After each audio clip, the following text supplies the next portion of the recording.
What up, my guys? Welcome to another show, man. It's NBA Talk with Jay Money and the Shark here, man. Free picks every single day. It's Saturday, right? Not like the mainstream guys, man. They made Monday through Friday. We doing Saturday as well, man. What's up with you, Shark? Everything cool with you? Absolutely taking a breath. As you said, Saturday afternoon here, 1 p.m. Eastern, 12 noon, where Jay Money is in Dallas, Texas. But as you said, 9 games on the card today. We're not going to leave you guys hanging. We got official plays. We got discussion points. Jay Money, lead the way, and let's get into it. Let's get into it, my guy. I had the first game up already, man. So first game, we got this Philadelphia 76ers here. We're going to the streets of Philly here, guys. We got the Sixers laying 13 points. They are 0-2 straight up. They're 0-2 against the spread as well. Going up against this young San Antonio Spurs. They are catching this team. They were up 21 points versus the Pacers last night, Shark. They did they let the Pacers come all the way back. It was a 3-point game. Could have went to overtime. Do you think the Spurs have anything left in the tank here? Can they keep within the number? It's a good question. And if you go back to last year, you really look at what the Spurs did, of course, with a slightly different roster. No DeJounte Murray now, but Keldon Johnson and the boys balling the hell out to a certain degree last night. But the game last year in Philadelphia was played to a 119-100 final. That line was shorter. It was -8.5. But I do think the noteworthy point in that game was the first quarter. The first quarter in that game was 39-19 Philadelphia. And, of course, we've already lost 2 bets with Philadelphia this year. And I do want to make a point on this because I think it's in the intelligence of evaluating 82 games. Right. I hear a lot of stuff, ban the Sixers, we're done, this, and that. I want to remind you guys, 82 games over 6 months really does not mean that losing 2 games to the past 2 Eastern Conference champions to open the year is going to dictate the rest of their calendar and their ATS efficiency. And as you mentioned, Spurs in a death zone spot, 3rd and 4 road back-to-back off a win, showcase their inability to play potentially against an opponent type like Philly. Maybe not, maybe to a certain degree, but in the opener at home against Charlotte, 129-102. I'm not official on this game. I do think the line at 13.5 could get a little dicey late. I'm not entirely sure how motivated Philly is to play 48 straight championship minutes of basketball here. I think early is probably the best look. I'm not officially on it, but I know people probably want this game 6 o'clock national. Early is better here, Jay. Yeah, that's a good point. Like the only way I could look in this game is Philly, guys. This Spurs team is somewhat like a G League squad. They're obviously they're rebuilding, right? They're in the beginnings of the rebuilding roster. Guys like Vassell, Trey Jones, Josh Primo. These are very young guys. The Spurs are going to do something here maybe next 3 or 4 years, but right now it's just a super young roster, man. So this line is high for a reason. No one wants to take Philly here. I do think this game could get ugly. Obviously, Joel Embiid doesn't necessarily look like he's in tip-top shape right now, so you worry about that. But the Spurs don't have a ton of guys down low. I mean, these guys gave up 70 points in the paint to the Pacers last night. You see what I'm saying? So don't be surprised if Embiid looks like Will Chamberlain this game. I lean Philly trifecta here, guys. I didn't hop on it, but that's the way I'll be looking at this game. I could see them really coming out here and smoking. They need a team to beat up on. They need a punching bag, and this is just what the doctor ordered up here, the Spurs, and they catch them on a back-to-back with travel as well. So Sixers here early and often. That's the only way I can look in this game, my brothers. Let's go over here to the streets of Indiana here. We just left the streets of Indiana somewhat. The Spurs did, right? But this team is getting 1 point versus the Detroit Pistons here, my guys. This total last night was sitting at 226.5, 227. It's up to 230 now, Shark. The Pistons, you think they can bounce back? Tough spot here. And again, this card, we're going to have 2 official plays, but some of these spots really find merge dynamics. And I talk about this all the time. And what I mean by that is where you find both teams in a game in the same calendar spot. And when you get 2 teams here within the same division in a rivalry game with rebooted rosters to a certain degree, and you get both teams on the final leg of a 3rd and 4 back-to-back. As we go through the 82, we're going to be targeting spots where one team is on a 3rd and 4 back-to-back, not both. And Shark phone over there blowing up. Oh, there, boy. Excuse me, guys. It's college football. It's NBA on a Saturday. It's going the hell down. And staying course with this, it's going to be tough. I mean, if you go back to last year, Detroit was 4-0 ATS against Indiana. Of course, Indiana had a lot of different rosters as they moved parts all throughout the league with trades. but Indiana was favored in all 4 of those ball games. Now you get this environment where Detroit shifts to a favorite. And you go back to the first game of the season against Orlando. You saw how they functioned as a favorite against a bottom feeder. They were laying 3.5 points. They won the game by 4 points. I think that brings you to the final tally here, which is essentially this game is a dead-out coin flip against the number. And one final point, I wanted to take Detroit first half here because they came out so poorly last night against the Knicks. And that was also a shooting percentage outlier. The Knicks could not miss from 3. And Detroit was uncannily horrible. They started 0 for 7 from the line, which is just ridiculous. It's not middle school basketball, whatever. But Indiana also got crushed in the first half last night. So yet again, you find both teams in the same environment tonight, Jay.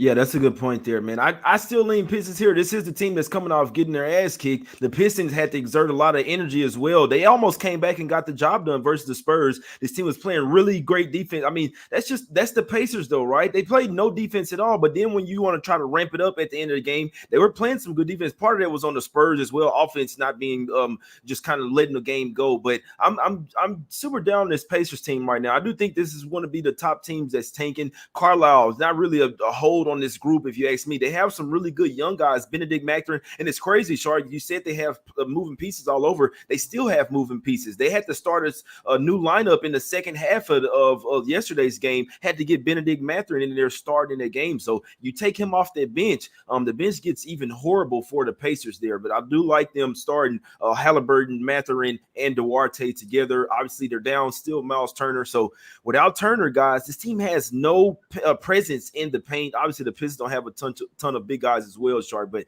the Pacers came out terrible in that first half as well. But I couldn't argue someone out of the Pistons. They literally got their ass smoked yesterday, and they know it, and they're pissed off here. And, I mean, they're going up against somewhat of a punching bag. So I could see the Pistons coming out there with that first half, Sharp. I was leaning Pistons full game. Obviously, the Pacers had this their third and fourth, but they hadn't traveled anywhere, right? So the Pistons, they did have to travel from New York. That's the only thing that's not good for them. They're laying the 1 here. I could still see the Pistons getting it done, man. I'm down on this Pacers team. Sorry.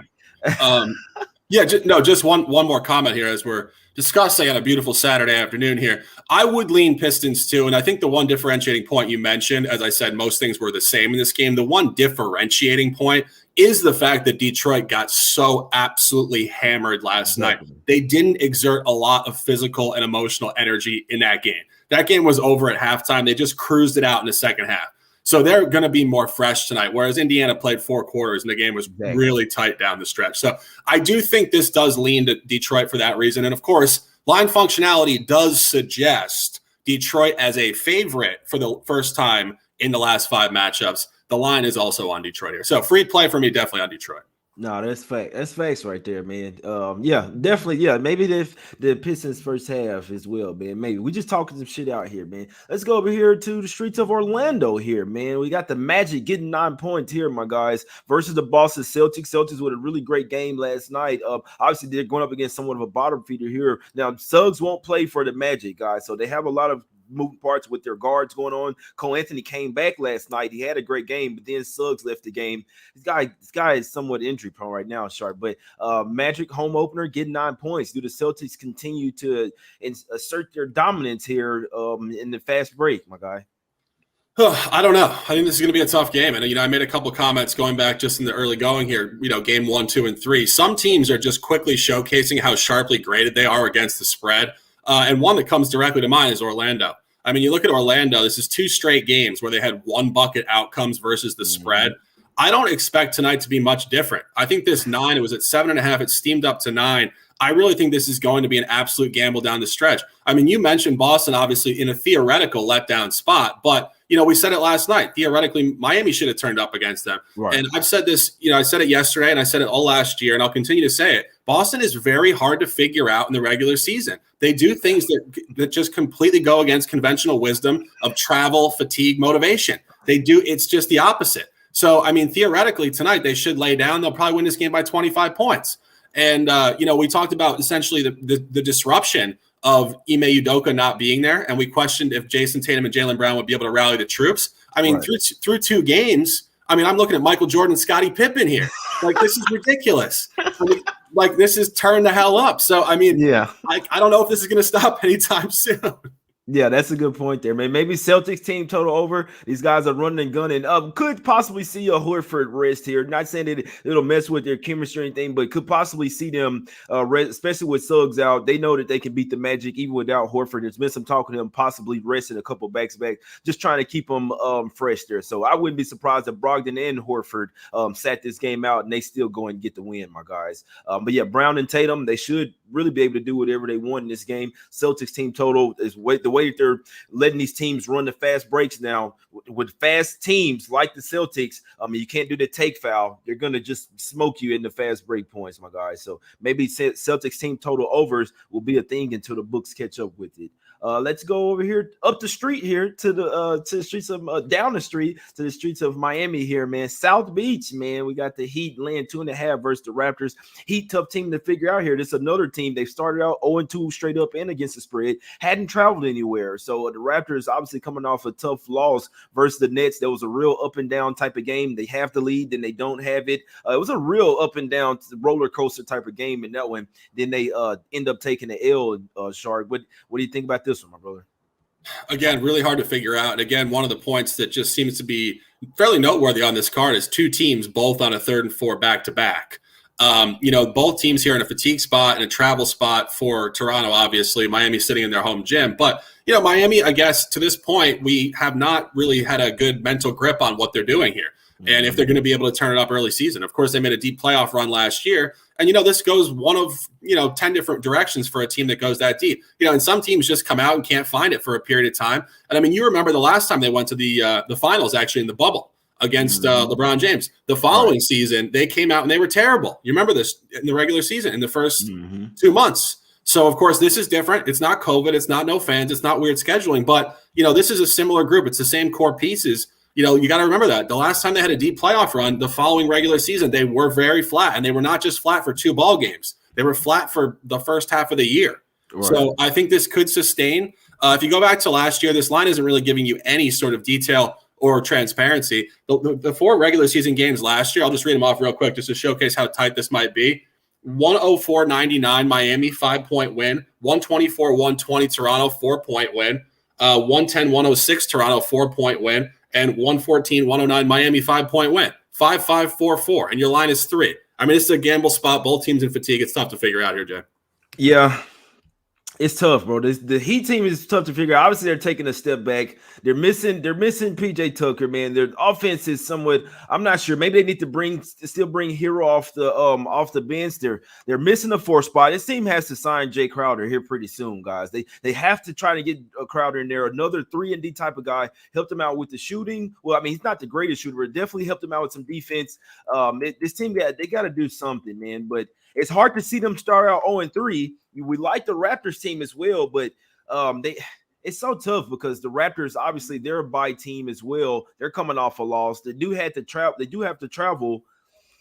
I'd like to lean Heat here, but not enough to take it. It does come down from 3 to 2.5. Sorry, so if they obviously could be a tight game, but this could kind of be like that Nets game last night, where it's kind of, you know what I'm saying, where they could 3 or 4 point win, man. I could really see it.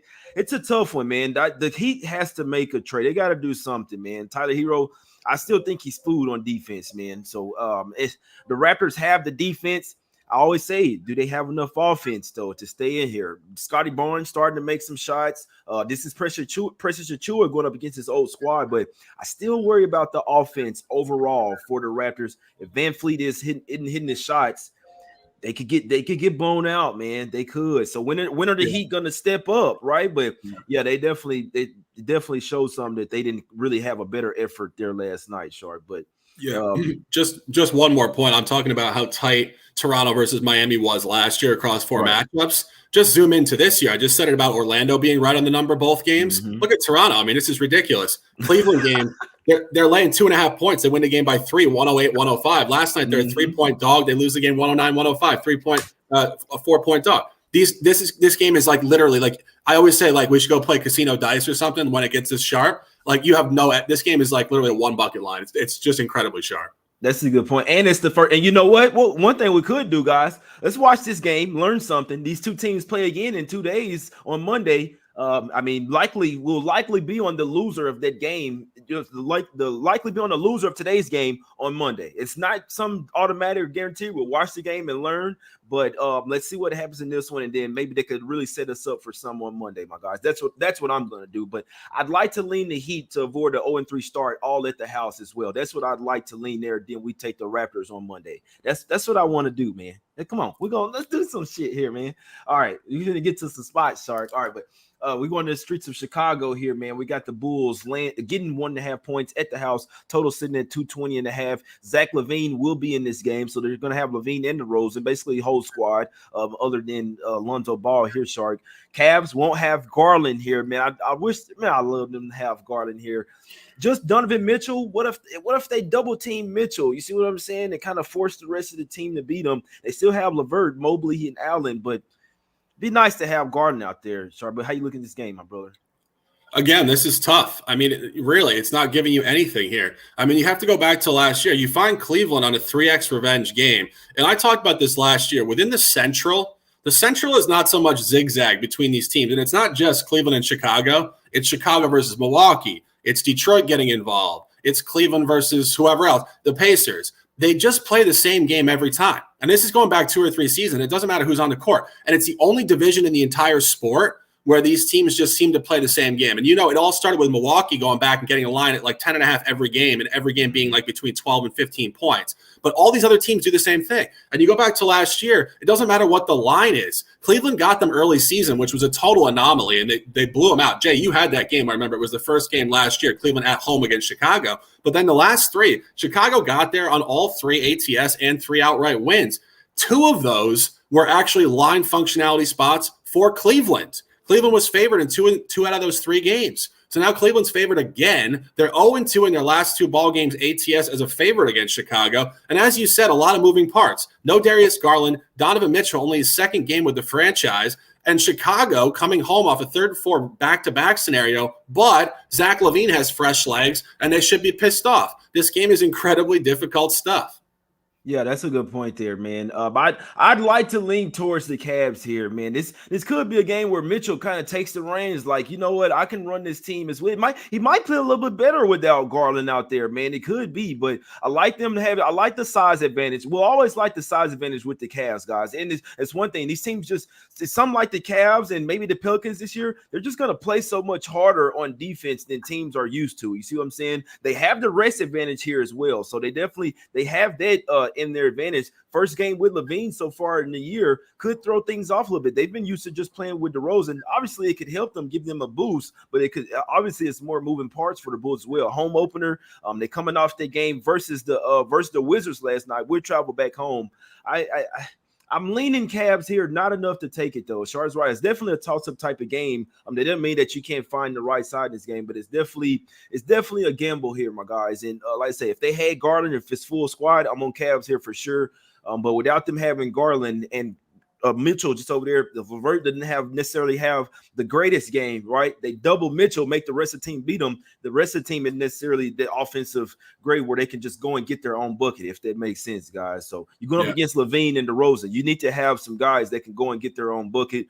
DeRozan, Garland and Mitchell and LeVert is a little bit different from just 2 of them in this particular matchup, man. But they have the advantage down low with Allen. It's a tough game, man. It's a tough game, my guys. Let's go to the streets of Milwaukee here, Shark. Bucks land 13 points here versus the Houston Rockets, my brother. Tough game. Seems to be a trend on this board on a very casual at this point. Send it Saturday, October 22nd. It is 2022. But this is another tough game. And, I just mentioned it, and I wasn't even really trying to segue to this game necessarily. But when I was talking about how closely graded Milwaukee is at home against these opponents where they're laying 10, 11, 12, 13, sometimes upward of 15, 16, 17 points in certain environments, and you're just finding a brutal spot. This is the 3rd or 4th team, I've said this already, where their previous 2 games were played to a 1-bucket spread. Go back to Houston. First game of the season at Atlanta, push 10. Last night, 5.5, 6. They lose the game by 7 points late. It's crazy, sharp stuff. If you're betting this game, you literally might as well not bet this game. Go to a casino, have 2 cocktails, and shoot some dice. It's just going to be tough stuff. And one final point, when you find Milwaukee coming in here, it is a sandwich spot to a degree. Mm-hmm. Road win at Philly. Next game, they have a big layoff. They don't play until Wednesday afternoon, October 26th. But it is a game against Brooklyn, then New York, then Atlanta. So they get an out-of-conference one-off sandwiched around a bunch of conference games. Theoretically, you would take the dog here and just let Houston flow and catch Milwaukee napping. But again, it's terrible stuff. Yeah, the only way I could look here, guys, the Bucks are a really great team, but sometimes they do play down to their competition. I looked at it as well, Shar. Obviously, Nets on deck. It's tough. It'd be lovely if they played them tomorrow. If they had the Nets tomorrow, or even Monday, it'd be a lot better. But don't like the fact that the Rockets don't have the rest advantage here, but they're getting 13 points. Obviously, all of that is baked in. You look at the matchups, guys. I sense a little something different from the Rockets, at least for the beginning of this year. I'm just trying to help some people here. I don't think the Rockets are like the Rockets of last year. Just simply look at the Rockets and they're a fade. I don't think that's the case right now. They've added some defensive assistant coaches over there. They're really at least trying to pay a little bit more attention to the defense here. Maybe I'm looking at it last night because I did a show last night. I'm saying, who's going to guard Giannis? Jabari Smith, he's a rookie, right? But he's a nice, lengthy body that he can at least get some time on him. Maybe they should start Bruno Fernando in this game and bring Sengun off the bench. But maybe they have a couple guys that they can try to at least throw at Giannis. I mean, obviously, Giannis could go for 30, 40 points here, but I still find it hard to lay 13 versus the Bucks versus anybody right now until they really get into that groove. Shark midway in the season when the Bucks are rolling, right? Maybe we could lay the points, or if they're coming off a loss or something, we can lay the points versus the Rockets. But I'm not laying the 13 here, guys. I'm actually considering taking 13 points with the Rockets. It's a little fight from Houston up there to Milwaukee, but Bucks have a rest advantage. But I don't like the spot for it. It's somewhat of a sleepy type of spot, vacate. You know what I'm saying? Like a preseason type game type of feel. And the Rockets, they're playing hard right now, guys. That's the only thing I'm gonna say, man. Jalen Green and Porter Jr., they're turning the ball right now. Shark, I'm watching last night. They were on the Grizzlies' ass before the Grizzlies had to assert a ton of energy to try to come back in their game. Yeah. And just one additional point. Before we took Houston and New Orleans in the first day of the season, I made a point here on record, and I said you're taking two teams that started last year 1-16. And 1-12 respectively. And that would be a huge talking point in training camp. And look what you've seen through 2 games from both of them. Highly competitive stuff. This is real stuff. It's human psychology. When you start out the season so poorly last year, you're very focused to turn up in these games, even if it is a 3rd and 4 road back-to-back. So I think Houston, as you made the comment, is going to compete well in this game tonight. Yeah, I want to take Houston here plus the 13, guys. I want to put something on them. We're gonna think about it. We're gonna think about it, man. Let's go over here to the streets of Dallas here. I think the Houston is the right side in that game, man. Keep it within 6-7 points. Maybe first half, man. But look, come on, let's talk about this game. Dallas, man. Shark has the hat on. We got the Mavs here, laying 5.5 points, man. The most they've been in favor here in the last few years. You got a Southwest Division, little inter-division rivalry here, my guys. The Mavs catch the Grizzlies here on a back-to-back 3rd and 4. Mavs coming home opener here, Shark, coming off the loss as well. Did the Mavs start out 0-2 against the spread straight up this season, or what are we doing? No. On a suddenly not so casual Saturday, October 22nd, 2022. The buy hat is engaged. 24 minutes in, we get here, and we are now. And a lot going on in this game. This is the top look on the board. Jay had said it yesterday, and I wanted to see what would happen. And we actually said we want Memphis to exert a ton of energy. And look what they did yesterday. John Morant went off for, I believe, 49 points. I mean, he balled a lot harder than he wanted to in that game just to get a win and, of course, a late cover. But you catch Memphis in a brutal travel spot. 3rd and 4, road back-to-back off an overtime game, so more burn on the legs against the Knicks, and then a really hard-fought down-the-stretch divisional game last night in Houston, 129-122. Now they come in the same state to Dallas, and as Jay said, you're getting a great line number. Have to go back through the last couple matchups. Dallas did get them in Memphis emphatically, 112-85. In the middle of last season, and that game was tight. And then all of a sudden, Dallas said enough is enough and blew them out in the second half, 62-30. I'll say that again, 62-30 in the second half, and they haven't looked back since. They came home in the final matchup of the year, did win the game 104-91 on a strong -4. It was a 6.5 gap. They were +2.5 on the road. Now they win by 13. Books don't move it to Memphis in the revenge. They move it not only to the same number, they move it up. And again, you have to look at Memphis. Memphis is really not turning up here without Triple J, without Dylan Brooks. This is a fatigued team, and this might not come early. I could see Memphis coming out and hanging out in the first half. Dallas should get there by double digits late. Official -5.5, 1 unit. Yeah, I'm right there with you, Shark. I'm right there with you, man. And it came out as soon as it came out at 5, it went up to 5.5 as well. And just from the matchup as well, Brooks could be back here, guys. I'll be honest with you. He's out the first couple. I believe he was out the first couple of games with a thigh injury, whatever. He was ruled out late yesterday. Just the way I was looking at it, I was like, he could probably try to choose to come back today. This is a nice game on the NBA TV, but I don't think Brooks is going to matter here. This Mavs team is loaded, if you ask me. They're everything that they were last year and even better. That's why I wouldn't be surprised if they got back there to the Western Conference Finals. Luka, he's an absolute matchup nightmare. They better hope they have Brooks in this game, because that's who's going to have to be on Luka. Other than that, I don't see who they have. Ja Morant's not stopping anybody, man. Desmond Bane doesn't look right now. Maybe his back is still kind of messing with him. Ja Morant took a little fall as well last night, my guys. I'm watching the game, my guys. See Ja Morant take a little fall. See what I'm saying? He's probably going to play, but just he almost broke his ass out there. But yeah, man, liking the Mavs here, my guys. Yeah, Mavs hungry for a win. Let's go, Shark. I like that. The Mavs socks are on. I told you guys last night. The guys shower. The Mavs socks are engaged, my brothers. Let's go. D-Town. Let's go over here to the streets of Denver here, man. We got the spicy Nuggets, my brothers.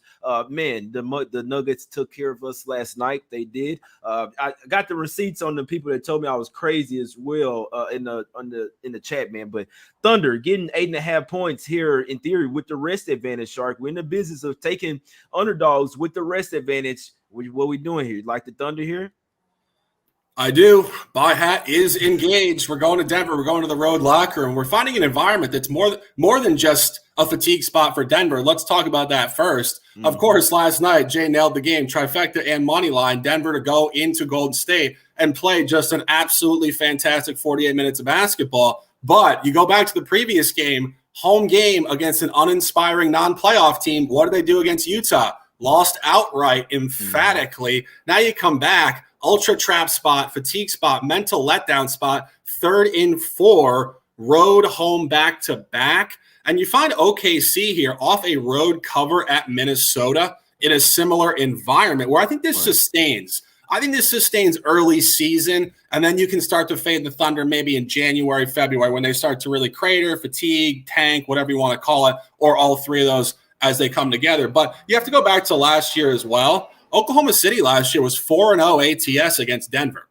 And, Jay, we've talked about this. Denver seems to play the same mold of basketball versus all these different opponents. Right. The Pelicans own them on the road. They play better in New Orleans. Minnesota owns them on the road. Denver owns the Warriors in the regular season for whatever. They just continue to play the same type of game. And you go through these games. I mean, we'll just go through them real quick. At Oklahoma City, Denver was a 6.5 favorite. They lost outright 108-94. Came back at Oklahoma City at 7, did not cover 99-95 win, came back to Denver at a big line, -15.5, and lost outright again, 119-107, came up to an even bigger, -17, and they didn't cover. They won again, 113-107.